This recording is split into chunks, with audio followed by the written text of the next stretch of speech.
30 de diciembre quiero vivir mi vida. A veces llega la lluvia para limpiar las heridas, a veces solo una gota puede vencer la sequía. Voy a reír, voy a bailar, vivir mi vida.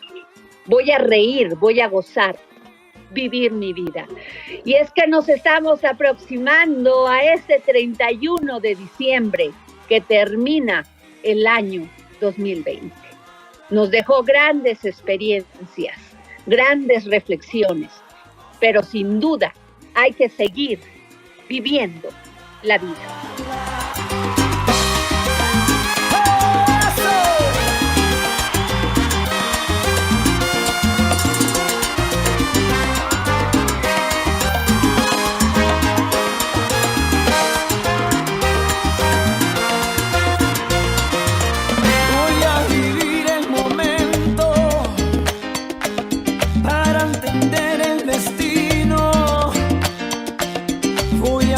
En silencio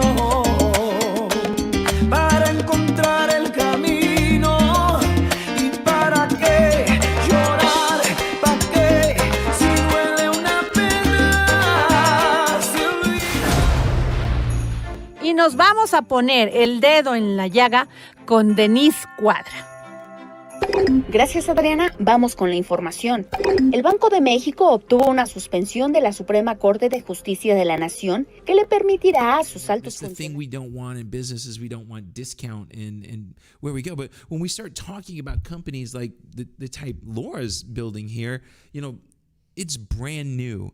There's new things that are going to be going on. You know, not even sure exactly how it's going to go compete in the market. You know, she's got a pretty good idea because she's pretty smart. I know when I met her a few weeks ago, you know, really listening to the ideas and the things that she shared with me showed that there's going to be some really great things happening. And we were in the back and we were talking, you know, about, I think I mentioned on here a few times, we're getting ready to do a few new things in the ESG world.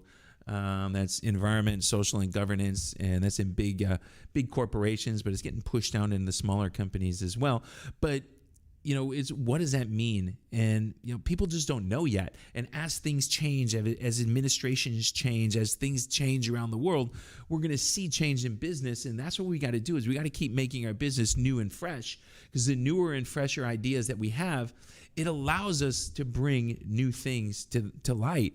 And these new things that we bring to light allow us to enter new markets. And, you know, that's what we want to be seeing as we start moving the business label and what we want to do. These new things are really what makes it happen.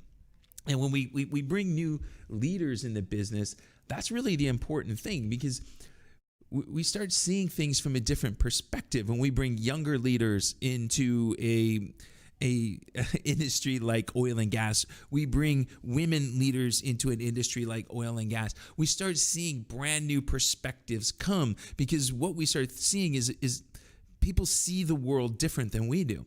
And when people see the world different than we do, it leads to change. And when it leads to change always brings opportunity. I was having a discussion this last week about people about, you know, this COVID is so horrible. But one of the things I let people know is every time that there's a challenge, every time something happens, it does open up opportunity. And that's what we want to see, is we want to see the opportunities, and how do we actually go, how do we actually go capitalize on these opportunities? And that's going to be the important thing. Like I said this week, if you hear my voice going in and out, I was recording my ebook, and I think I'd spent about 8 hours behind the microphone this week, just really getting it to go. So we're really going to do what we can to keep the voice going here. So we're going to, you know, wrap things up here in a minute. We got 2 minutes, but you know, there's a lot of great things going on. We talk about change. You know, here what's going on here at Now Media. You know, we've got a new TV station coming. We talked about it last week. You know, we're moving over to a little bit new format. We're going to have our own TV station. We got a lot of things going like that. And so we've got to be pushing this out and seeing what's happening, because it's been funny. Is we actually had somebody, this guy Hugh, I talked to Hugh on my way in here, man, but he was in Virginia, picked up the phone and called the station last night, talked to Juan, and went out and found me, and Hugh and I talked today and say, hey, how can we go change the world and change what's going on? It's pretty interesting now, starting to see the reach that we have and where people are hearing about us from. We mainly, when we get on Facebook here, like we are right now, doing it on Facebook Live before we push it, push the recordings out, we only have 2, 3, 4, 5 people, listening to us. But we're finding out as this goes farther and farther and farther out, we've got more people and we're getting more reach, and that's what it's going to be all about. So, man, I'm really excited today to have Laura in here. It's going to be interesting to hear her perspective on what it's like to grow a new business in 2020 and, go out and ask investors for money and bring your business plan and the challenges that come with that and the successes and where she's actually going to bring this thing to. So that's what we're really looking to do here. So, Jonathan, we about ready to wrap up? All right, so we're going to wrap it up. We're going to be back in just a minute. So we're going to have Laura Statler on, and we're going to start talking about innovation in business and how to make major changes. COVID-19 transformed the way we do business. Now more than ever, fast lead generation and customer retention will determine if a business survives or not. The Now Media Video Business Card is designed to be sent using your smartphone. It's the next generation business card that will open the door for you while keeping social distancing. The Now Media Video Business Card is affordable for anyone from startups to multinational companies and is already being used by hundreds of businesses. Stay open, stay in business. Call us today.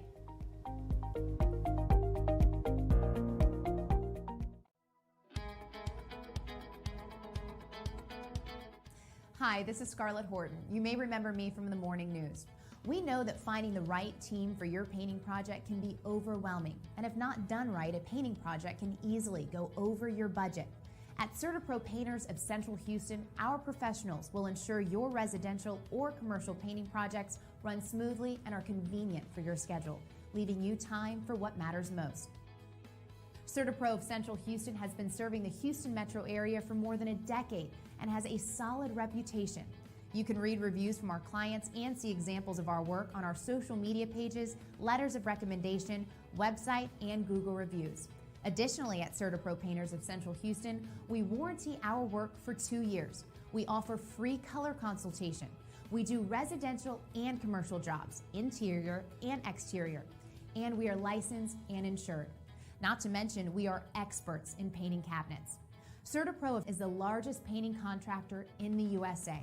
Our crews are not only qualified and skilled painters, they are the best at what they do, and we are always on time.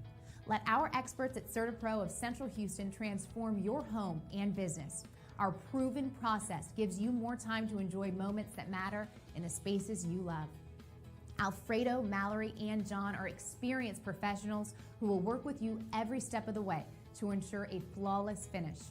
Call us today at 713-824-5166 and let CertaPro of Central Houston handle with ease, efficiency, and high professionalism your next residential and commercial painting project, because the world needs color.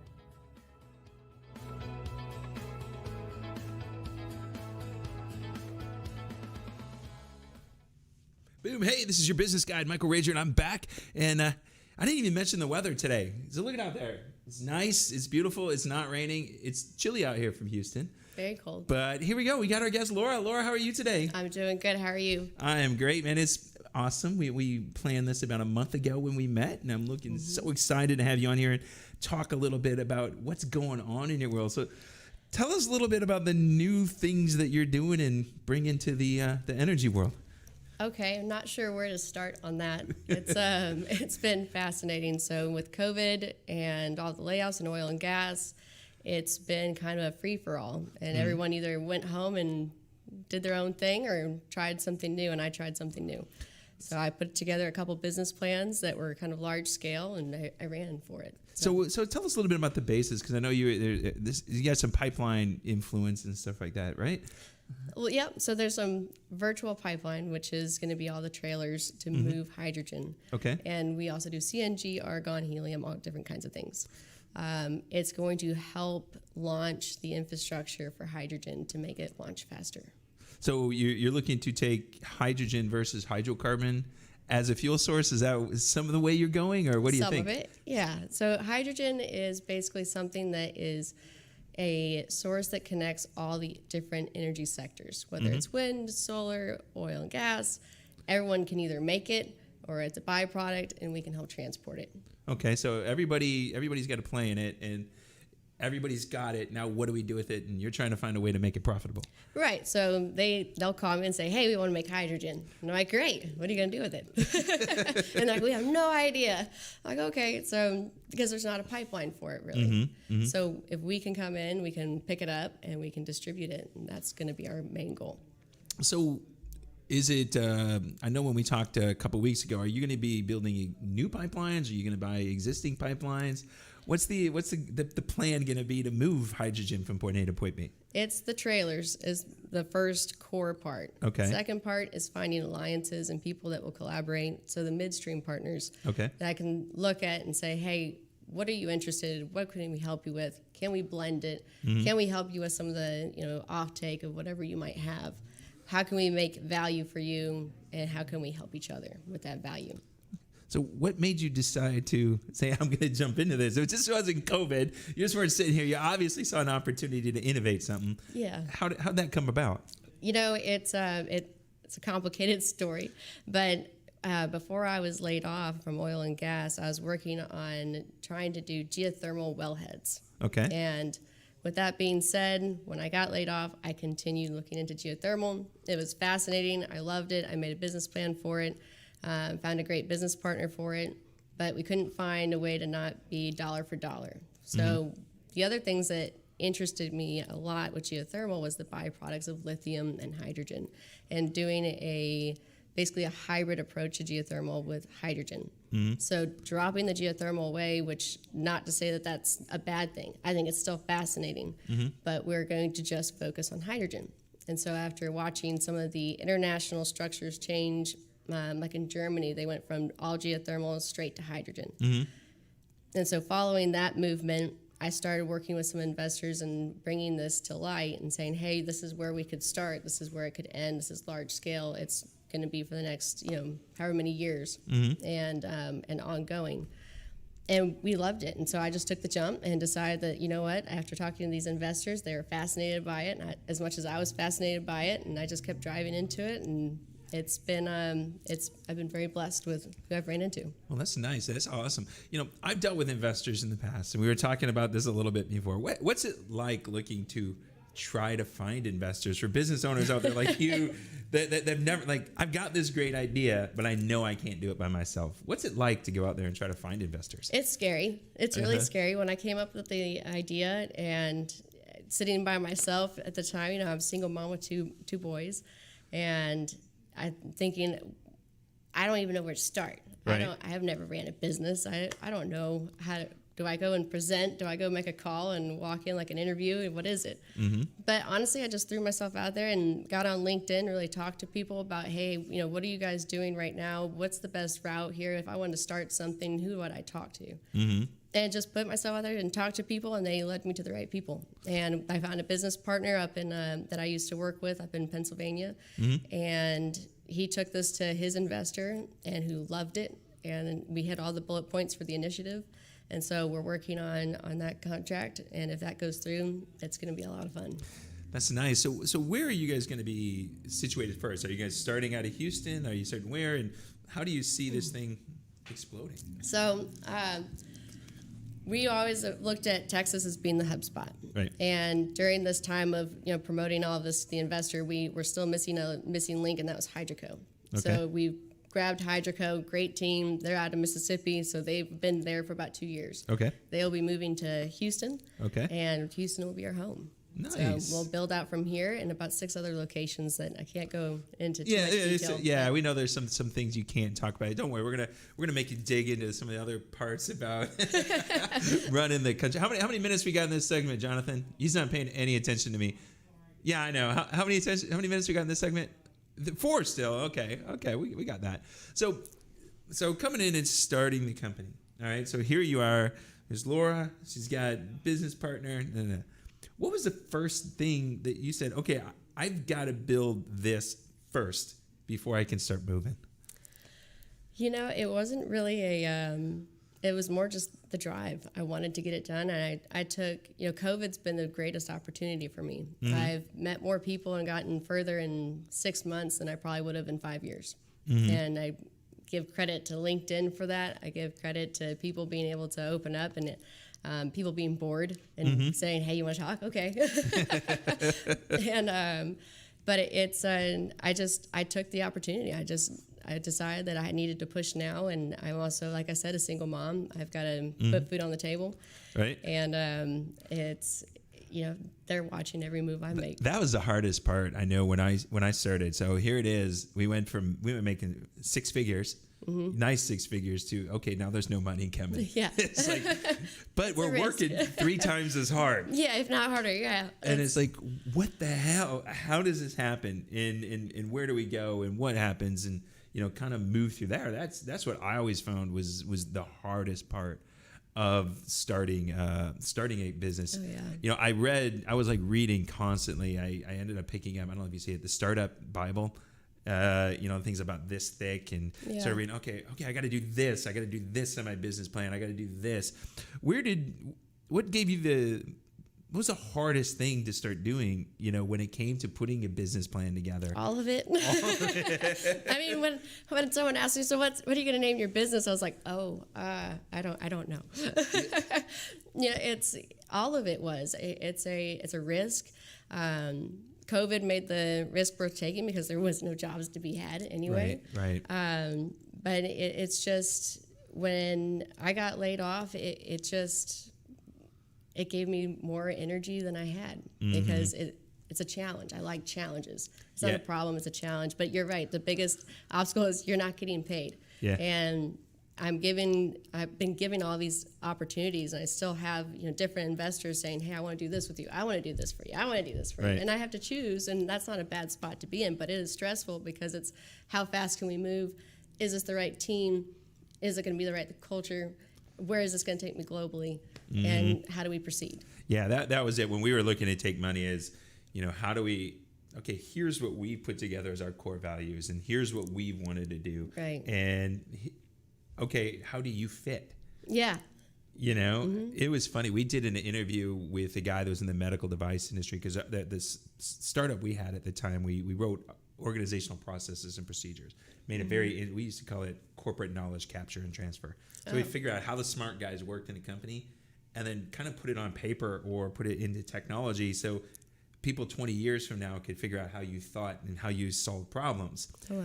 And we brought a guy in, and he was in the medical industry, and he wanted to interview somebody that had used our product. And we brought in a friend of mine, and she had taken this startup, this medical facility that was just losing money, and took it to like $8 million in 4 years. Yeah. And then all he did was rip on her. It's like, and I'm texting the guy that brought her. I said, "Dude, this guy is not it. Oh, this boy. guy is, no, I don't care how much money he's going." Yeah. No, I mean, no, I don't want to have him anywhere near us. Billions and And millions. if you're not the right person, well, let's go. We're gonna be going. We got about 30 seconds left in this segment. Usually I tell people ask them how to get a hold of you, but right now it's LinkedIn, right? LinkedIn. LinkedIn is the place to find Laura, and we're going to get Jonathan. He'll throw that up on the screen here in a minute. But we're going to come back, Laura. And what I want to do is, when we come back from this little commercial break we're going to go to, I want to talk about, we talked a lot about leadership when we met, and I want to get your takes on how your trip has gone from leadership in corporate America to now how you see yourself leading a new company. Okay. And hearing from that, and hearing your thoughts on leadership. Sound good? Okay, sounds good. All right, Jonathan, it's over to you now. COVID-19 transformed the way we do business. Now more than ever, fast lead generation and customer retention will determine if a business survives or not. The Now Media Video Business Card is designed to be sent using your smartphone. It's the next generation business card that will open the door for you while keeping social distancing. The Now Media Video Business Card is affordable for anyone from startups to multinational companies, and is already being used by hundreds of businesses. Stay open, stay in business. Call us today.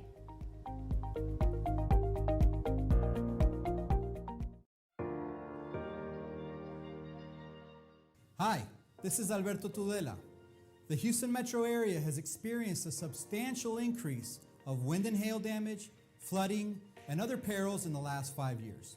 Now more than ever, it is critical and essential to ensure your company, your property, as well as your family have the right insurance coverage. $2 Insurance Solutions offers a wide variety of insurance for home, auto, property, as well as life insurance. My goal is to find a tailored option that guarantees the right coverage at the right price, specific to your needs, present and future, so you protect what matters the most. Call me today at 713-714-4475 and allow our team at Tudela Insurance Solutions to make sure you're protected. Accidents never happen when we expect them. Now is the time to ensure you have peace of mind.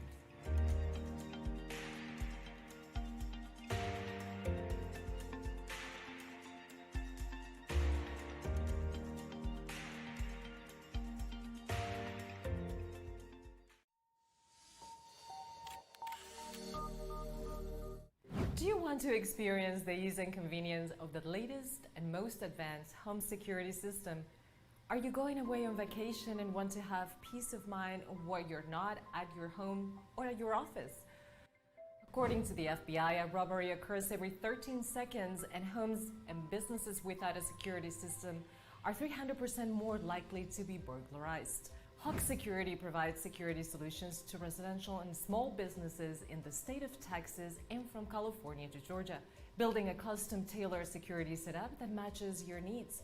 Whether it is home security, fire and carbon monoxide detection, flood detection, connected senior care, managed video surveillance solutions, alarm monitoring, and life safety.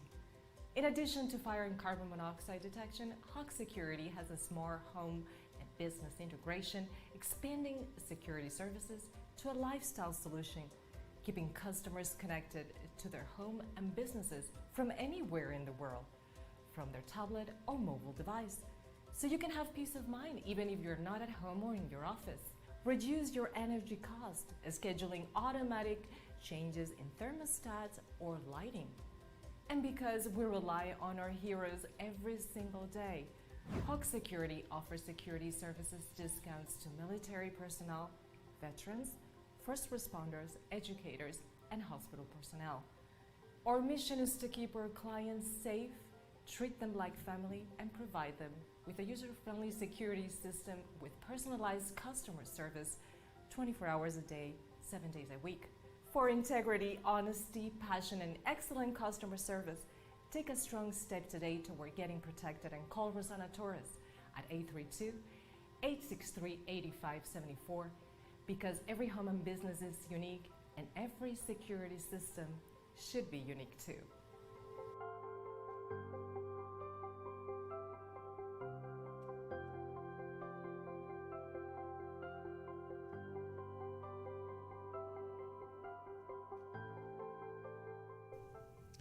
Hey, it's your business guide, Michael Rager, and I'm back with Laura Statler. Laura, all right, we were talking there in the break. Those of you that are watching us on Facebook, you can hear some of that stuff in the background. The rest of you, you're not privy to it. So let's talk about leadership. That's something we talked about a lot when we met a few weeks ago. Mm-hmm. So this leadership was pretty strong in your background. And how has it gone from being a leader while working for a big company? You know, so you're a small piece in a giant company, to now you're going to be pushing yourself into a place where you've got to lead and cast a vision for people to actually follow you. It's a lot, and I don't view myself as someone for them to just follow or anything. I need to find people that I see as leaders that I can surround myself with and get that experience. But going from these other companies, which I was working for small companies, and I was a stay-at-home mom for a long time. And so this was a huge jump for me. Mm-hmm. And I try not to focus too much on that side of it. But on the same note, I look at it and go, you know what, I've got a global vision. I see the picture. I know it can happen. And I get excited meeting the people that also can see the picture, even if they see some of it, but they're, passionate about it. I love that they can be on my team. I've got one gentleman on my team named Jason who he gets so excited and energized. And he knows everything about these trailers. Right. And it's amazing. And I'm just like, just run with it. Go. You're going to do great. And that's my goal as a leader in today's time. It's how can I drive efficiency, effectiveness, and how can I get a good team culture where we're comfortable with each other so we can really grow this thing efficiently, and as we scale, we can scale it effectively. Yeah, it's when we first started talking, I let you know I work with John Maxwell, and I got to go to John's house one day, and I got one of my favorite pictures is I have a picture of me and John and his mugshot when he got arrested for taking a pistol through through security in West Palm Beach Airport. That's my John Maxwell picture in my house. He's great. So he is. He's a great guy. But as you said, your job as leader now is to cast a vision and bring people in the follow. I know when he talked about when he was forming Equip, when he formed Equip, he said, look, the vision is we're going to train 1 million leaders worldwide. He goes, that was the hardest part. He said setting that vision and figuring out what you want to do was really the hardest part. So when you start looking at saying you're going to build a global company, you're seeing way bigger than even 99% of other business owners, because they're not seeing that far. They can't see past the end of their street. Notice that. Quite literally these days.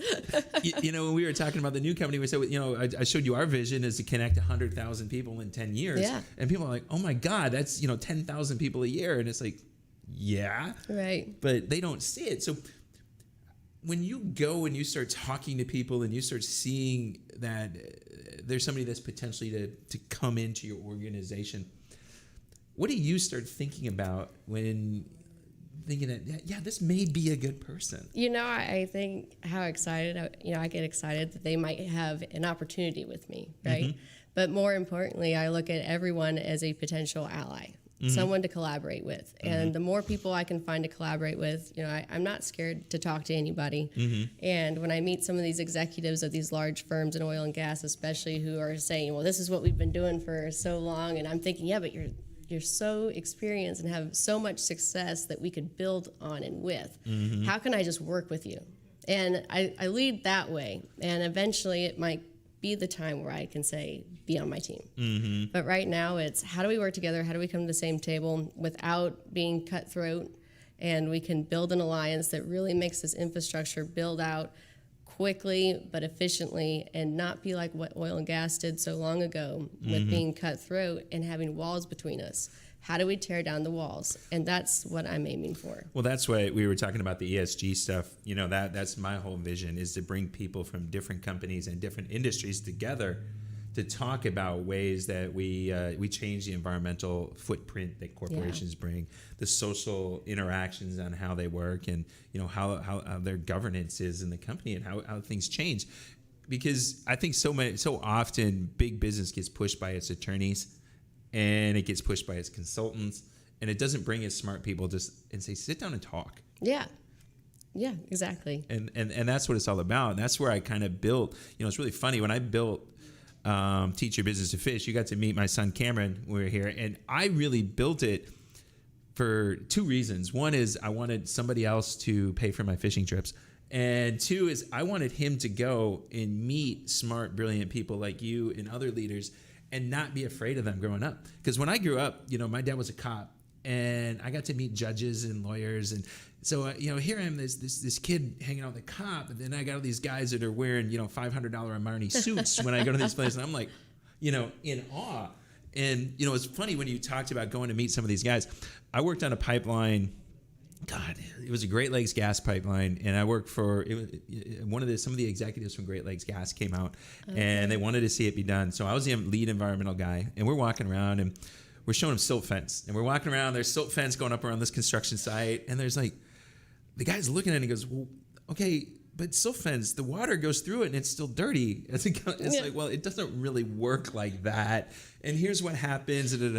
So it took the guy around for about 2 hours. It was a gray day like it was here yesterday. Mm-hmm. So after about 2 hours, I said, come on, man, let's go to lunch. So we go to lunch, we go have a few beers. And so here I'm with, C-level executive of the company. Yeah. About 18 months later, I ended up getting interviewed by Great Lakes. And I was out in Oregon, and they were looking at a new head of environmental, and they were talking to me. I was only like 29 at the time. Wow. So I was like, there's no way they're going to hire me. And so they bring me up to this floor, and I go through these elevators, and it's nothing but marble. I mean, the assistant is sitting at a marble desk, and there's these two giant mahogany doors. And I go walking in, and the guy's like turned back to me, and I'm like, holy shit, who is this dude? Yeah. And he turns around, and he goes, Mike. It was the same guy that we were out drinking beers, and I'm like, oh, okay, this made this way easier. Yeah. But I ended up not getting the job. It was really weird. I got the job, but they had offered it to somebody else first, and they turned it down. They offered it to me. I took it, and I started to pack up and leave, and I already gave up my apartment, and the other person changed their mind. Wow. And they rescinded it from me and gave it to that person. Wow. It was, oh man, that sucked. Yeah. But you're going up into those offices. You've been in some of those big shiny offices now, and it's different, isn't it? Oil and gas it's a new extreme for sure. I grew up around health insurance my whole life, and I saw some very nice areas and grew up in beautiful areas. But so nothing really surprises me with those. And I look at that, and I look at people, and all I want to know is, what can I learn from them? And look past all of that. But oil and gas is something that is definitely, you go into some of these offices and you're like, holy cow, did you really need all of this? Yeah. I remember the first one I had to go to one in Kansas City. And, here's where I think, this is where I think lawyers get into too much stuff. But I had to wear a suit to go into this thing, and I had to wear steel toes. So here I'm wearing my $1,000 suit, and I got steel toe boots on. Yeah. And it's like, well, why? Well, because everybody's got to wear steel toes here. And I'm like, but why? Yeah. But I love my steel toe boots. That was one thing that I still miss it. I still have them, and I still use them in my yard. But I loved going out to the rigs and then going to the offices. Sometimes I'd get so excited going into the office, I'd still have my steel-toed boots on. I'd see all the looks going, really? And I'm like, I'm sorry, I forgot. So let's go on the leadership thing. How did you get involved in leadership? Because we talked about you did a lot of stuff for John and some stuff early in your career. So yeah, I grew up in a very leadership centric household of siblings that were always involved. My father's a beautiful leader, so is my mom. John Maxwell was in all of my education pretty much at TCU and even at Sam Houston. Then I started working for LeaderCast, which is a leadership, consulting firm pretty much. We're bringing in people to watch these seminars. And it was great. It was while I was moving from Pittsburgh to Texas, and I got to sit there and study all this leadership, and that helped kind of refresh my mind after 10 years of being a stay-at-home mom. And it was like, okay, this is just a mindset. We got this. It's funny, as I've been pushing a lot of, I don't know if you follow Brendan Burchard at all, but I've been pushing to the people that I coach. Brendan's, it's called Motivation Manifesto, and it is just a total change in mindset on how you've got to start looking at yourself to really help others. Right. And that's what it's about.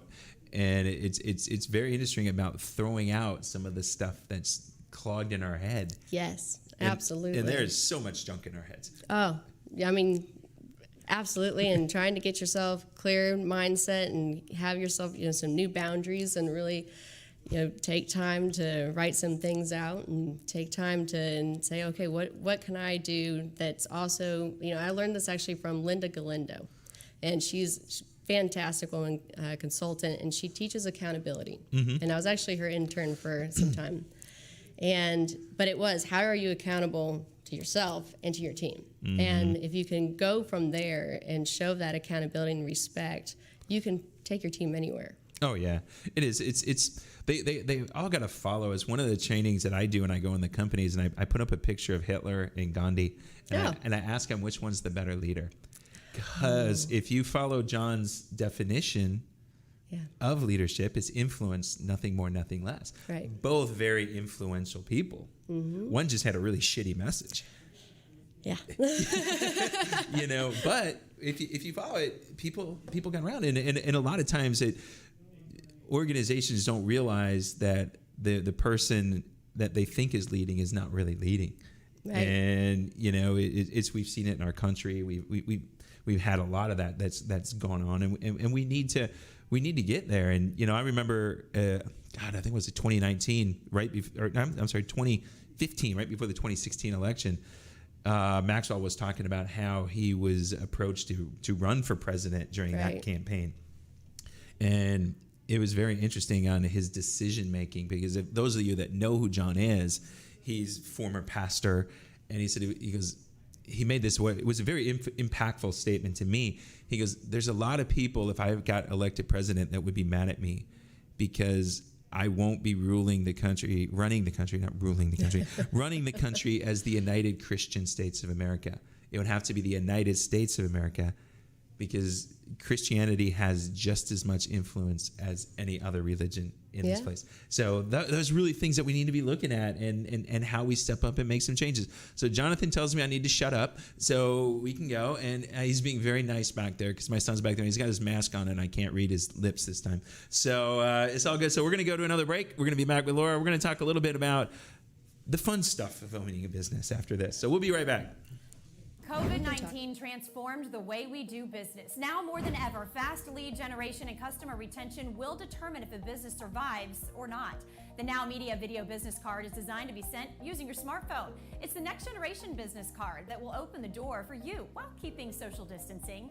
The Now Media Video Business Card is affordable for anyone from startups to multinational companies and is already being used by hundreds of businesses. Stay open, stay in business. Call us today.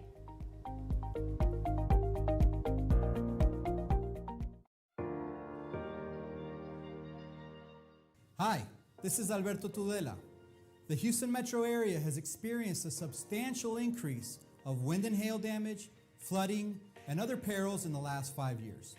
Now more than ever, it is critical and essential to ensure your company, your property, as well as your family have the right insurance coverage. Tudela Insurance Solutions offers a wide variety of insurance for home, auto, property, as well as life insurance. My goal is to find a tailored option that guarantees the right coverage at the right price, specific to your needs, present and future, so you protect what matters the most. Call me today at 713-714-4475 and allow our team at Tudela Insurance Solutions to make sure you're protected. Accidents never happen when we expect them. Now is the time to ensure you have peace of mind.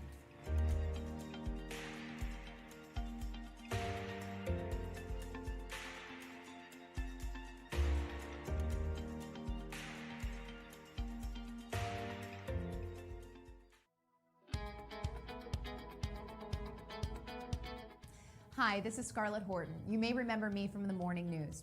We know that finding the right team for your painting project can be overwhelming, and if not done right, a painting project can easily go over your budget. At CertaPro Painters of Central Houston, our professionals will ensure your residential or commercial painting projects run smoothly and are convenient for your schedule, leaving you time for what matters most.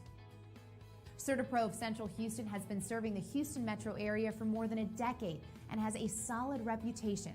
You can read reviews from our clients and see examples of our work on our social media pages, letters of recommendation, website, and Google reviews. Additionally, at CertaPro Painters of Central Houston, we warranty our work for 2 years. We offer free color consultation. We do residential and commercial jobs, interior and exterior, and we are licensed and insured. Not to mention, we are experts in painting cabinets. CertaPro is the largest painting contractor in the USA. Our crews are not only qualified and skilled painters, they are the best at what they do, and we are always on time. Let our experts at CertaPro of Central Houston transform your home and business. Our proven process gives you more time to enjoy moments that matter in the spaces you love. Alfredo, Mallory, and John are experienced professionals who will work with you every step of the way to ensure a flawless finish. Call us today at 713-824-5166 and let CertaPro of Central Houston handle with ease, efficiency, and high professionalism your next residential and commercial painting project, because the world needs color.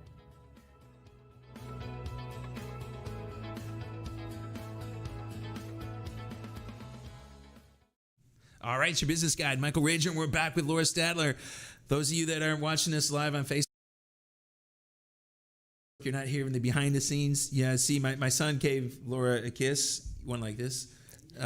He came out. He's making sure Dad stays fat. Just fatten me up for Christmas and all that stuff. That it's good. You said you're a mom. Yeah, boys, girls. What do you got? 2 boys. 2 boys. How old? 10 and 6. 10 is so they're his age and doing that fun stuff. They keep you busy. They do that. So let's talk a little bit about the major vision of this company. Okay. You say globally. What's the 5-year? I mean, I could sit here and talk for days about it, but the main thing is right now we build out the backbone for hydrogen, and we make it easier for people to connect the dots from coast to coast. The other part is storage. How do we store hydrogen? What's the other part of hydrogen that makes it economic? CO2 is another huge part of this. And working with large companies, industrial clusters, and getting them all to buy into it and work together on those things, and storage and filtration systems. And it's working with the different energy sectors to make sure that they can make hydrogen transported, seeing how we can be beneficial to them, whether it be by zones or be by technology. And one of my exciting projects is on the offshore division, and that's looking at existing infrastructure and seeing how we can retrofit it. But our main goal is to keep utilizing oil and gas experience and blend it into this new transition with hydrogen. And it's we looking at all these different structures that we can use and globally that we can use, and creating these virtual highways and virtual pipelines, not just for the roads, but for the shipping industry and for exports. So with CO2, how's that going to come in? Are you guys looking to do carbon capture and transfer, or? There's a lot with that side. There's a ton of stuff in that side. It's a lot of fun to see what people are doing and what some of the capabilities are. The main thing is, can we capture it? Yes, we're going to capture it. What do we do with it then? And is there an end use? There are end uses. I don't want to just store it. Right. I think that's going to be something that's going to be an issue to a lot of people later on down the road. Right. But if we can create it into a filtration system in a way, I can't go into too much detail about it right now, but it's going to be very exciting for a lot of companies that want to come in at the wellhead. That's kind of cool, because I remember, go back to the 90s. We were looking at doing some stuff with spill cleanups and stuff like that, and we were looking at ways of. We were using some trees that could actually suck this stuff up and utilize it, and then use the trees for carbon capture as well. And it was very interesting, because it's those of you that don't realize this, when you get into a big oil and gas type project, the permitting side, there's all this stuff on the back end that people have no idea what happens. These things take 4, 5, 6 years to permit on the conservative side. Right. And that's where my specialty. I was a FERC expert when I was there, so I was on the construction side. I used to do a lot on the plans and procedures. Poor thing. It's really funny. It was so easy for me. I didn't have to think. That's part of the reason why I left. Is it was so easy and I didn't have to think anymore. Yeah. And I got sick of fighting. Yeah. I got to the point when I first got in the industry. I fought with the construction people, because they didn't want to do anything to be compliant. And then at the end, it was fighting with the feds, because we were doing things right, but they wouldn't accept what we were doing. Yeah. And it was like, I'm just sick of this. Right. And people just don't want to. I mean, I walked away from a $30,000 a month job. I just one day just gave them the double birds and said, I'm done. There's some things in life that deserve that, Can't do this anymore. No. Yeah, I couldn't get up out of, because it's like just listening to you talk. Whenever you talk about your company, I know when you pop out of bed in the morning, you're like, woohoo! I am. My kids are like, Mom, I don't want to hear about hydrogen anymore. Yeah, I could care less about hydrogen, Mom. Right. But with me, it's at the time I didn't even want to get out of bed. That was the thing, and kind of going from there. You coming in here to Jonathan's sneaking in. He's doing some stuff, adjusting cameras. Oh, okay. So I mean, those are the things that you see. So when you're building this, and you have your kids involved, mine, like we were telling you, mine's got his own little company. I told you, he was my very first guest on this on this show. What do you and your kids do for fun? I mean, where's the mom and the boys? What do you guys all do when you go rock? With my kids, it's Nerf wars, and I even keep a Nerf gun on my desk so that when I'm in a Zoom call and they come in to prank me, I can shoot them out. Shoot them before they get there. But it's and pulling pranks on each other. But I've got one son that loves sports, and we're constantly going to baseball games or hockey, whatever it might be. Another one that my little one, he loves to build things. He likes to do Legos. He likes to go outside and ride in his little truck. But I'm a stay-at-home mom with them, and it's like it's a free for all with them, and I just try to enjoy the moment with them. Because it's going to change. That's a sore subject, but I mean, because that's I've tried to use this time to really bring them into what I'm doing and see and kind of push their imagination. I showed them an offshore platform, and I said, "Hey, what would you do with this?" And just imagine this is huge. Here's a video of what it looks like. And, my one son was like, what if we had drones come to this and it was just the recharging station and then it could deliver ice cream? I'm like, there you go. I'm like, I like the first part. That was really, and I do like the second part. That's good.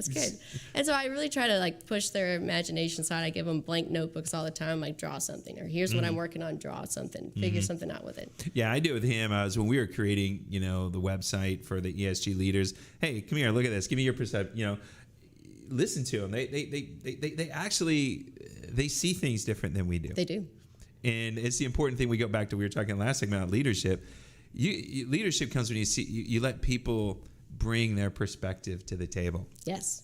And it's amazing when you bring young people's perspective to the table. They see so many possibilities. They do. And it's amazing, and going from there. So how do you see bringing this in with the kids? I mean, they're gonna watch mom grow this thing and mom become this global phenomenon, the hydrogen queen. And how does that work? It's a little scary, and it's especially once COVID is done and thinking of the travel involved with it. They watched how I started off with just a couple notebooks and trying to figure it out and different people. And, every time my son comes home and one of his complaints was, Mom, every time I go into your office, you're on the phone with all these men that I can't even understand half of them because I'm talking to people from around the world on Zoom. Yeah.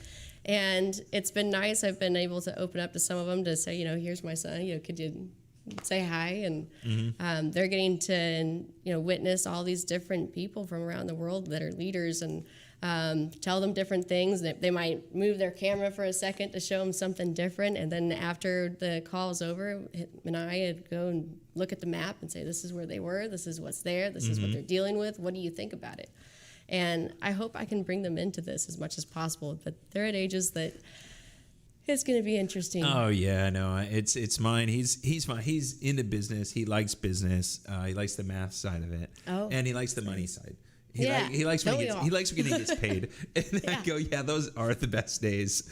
So when you go this, so is your goal with this? Is it to grow it and sell it? Is it to grow it and keep growing it, or is it? My goal is, everyone tells me, what's your exit strategy? And, there's a way to look at an exit strategy is, sell it and move on. I don't look at it that way. I look at it as something that I hope I can always have a hand in, inspire the next team to really jump in and keep pushing it pushing it so that when I can end my career one day, I can look back and see their success. Right. And see the things that have bridged off of it and just continue building these bridges off of just the beginning. This is the launch point. Yeah, it's interesting. That's one of the first questions I always ask business owners when they come to me. And what's the end game? Yeah. I just like it because at least if I know the end game, I know the target that I'm shooting for. Right. It's that target can always change, and thus tactics and strategies change with it. But we do have to have some idea where in the heck we're going. Right. In a short term. One of the things I love to do is one of my friends, a guy named Cameron Harold, he used to be COO of 1-800-GOT-JUNK. Okay. Before it became helped build it to a $300 million company. And one of his books is called Double Double. And in it, at the time, he called it Building a Painted Picture. So it was painting the picture of your life 3 years from today. And here's the exercise he gave, and I give it to my clients: is you get in a time machine, you jump out 3 years from today. What do you see in your life? Oh gosh. Oh my God, what does your office look like? How many team members do you have? Where do you have? And I tell people it's like you can't do it in your office when you do that exercise. You just need to get that yellow pad. That's my thing. I take my yellow pad and a cigar and a glass of whiskey, and I go sit somewhere and just start writing. Yeah. And it's very interesting because I did this myself at the beginning of last year, and I started looking at it. I just went back and reviewed it, and I started seeing how many things have come. Yeah. How we're moving towards those things already.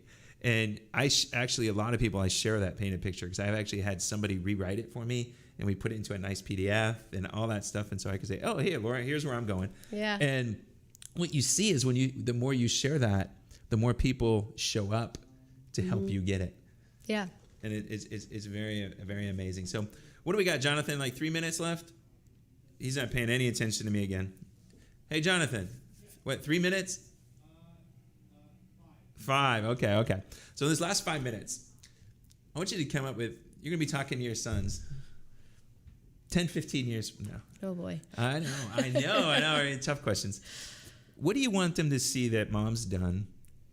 And what do you want them to see that they can continue mom's legacy? You know, just doesn't have to be in the industry, but what do you want them to see?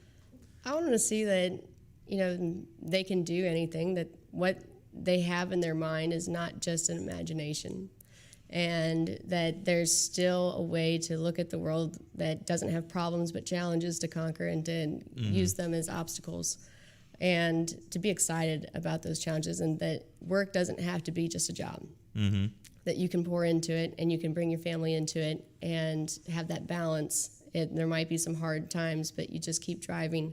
And they've been through a lot in their life, as well as myself. And I hope they can see that they watch their mom conquer those obstacles, and that they have a mom that has taught them how to succeed, whether that means making a lot of money or not.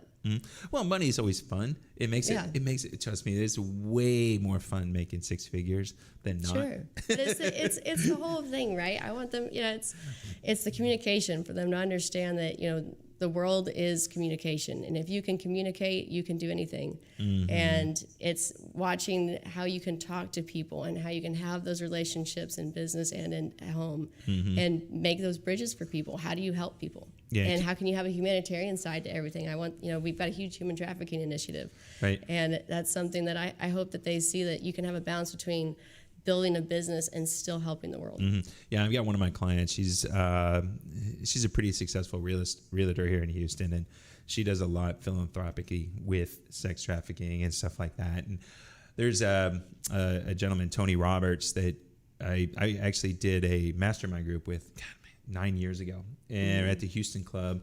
And Tony's in on this, and I had no idea who Tony was. I thought, I know he was an attorney in the Air Force. Well, I didn't know he was the assistant DA for the United States. I'm like, so we're sitting there going through 21 laws of leadership, and one of the questions is, if you were to go speak to your boss, what's the next thing? And he goes, I don't know. I haven't been able to sit down with Barack in a while. And I went, wait a minute. Hold on. That's your boss? He goes, yeah. He goes, I'm like, holy. And this guy, he was one of the top generals that really used the military to crack down on sex trafficking.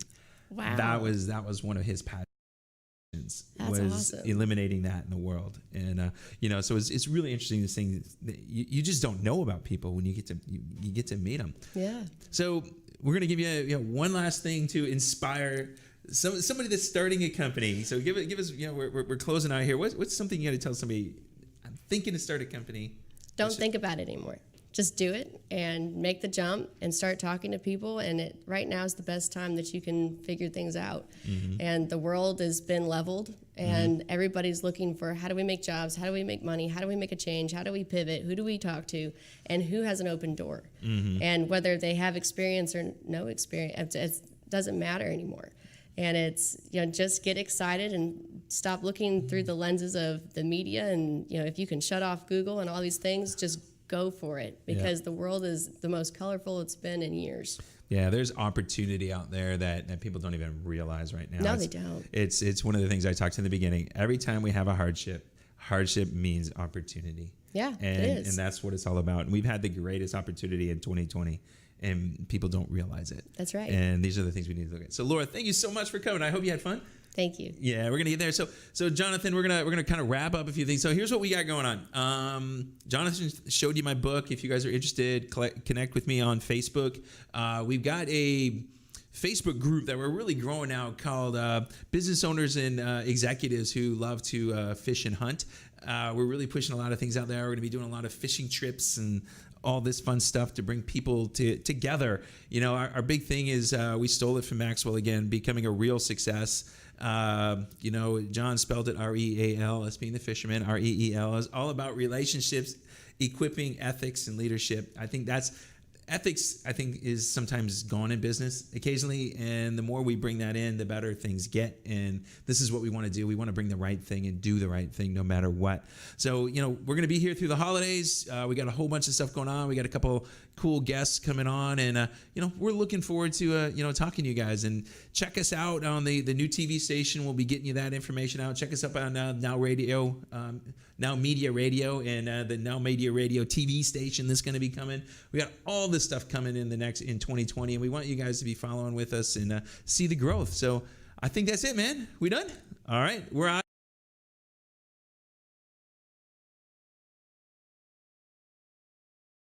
Here's Mike Rager, your business guy. Laura, thank you very much again. Thank you for having me. All right, we're gonna go have some fun today. Later, guys.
Sí.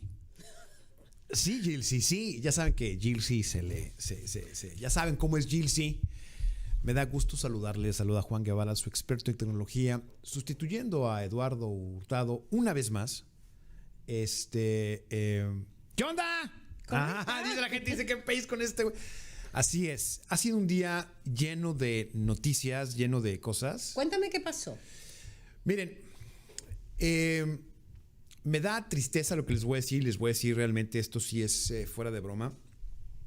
¿Te acuerdas que el día 21 de mayo estuvo Norma Velázquez Harris de Third Coast Bank, estuvo con nosotros? Jonathan, could you pull the show, the Visión with Norma? Can you put it on and put it as a support video? Bueno, Norma Velázquez Harris es una de las vicepresidentas de Third Coast Bank, que además estuvo invitada en el programa de Gilsey el 21 de mayo. Ahorita ya le dije a Jonathan que nos saque el video de apoyo como para poder trabajarlo y enseñarle de quién estamos hablando. El día de ayer, que estamos grabando este programa y que lo estamos transmitiendo en vivo, el día de ayer, Norma, un individuo que al parecer fue su sobrino, ¿sí? Fue su sobrino, entró a casa de la familia Velázquez Harris y baleó a toda su familia. Así es, o sea, no solamente los baleó, los mató a su esposo Matt, está confirmado.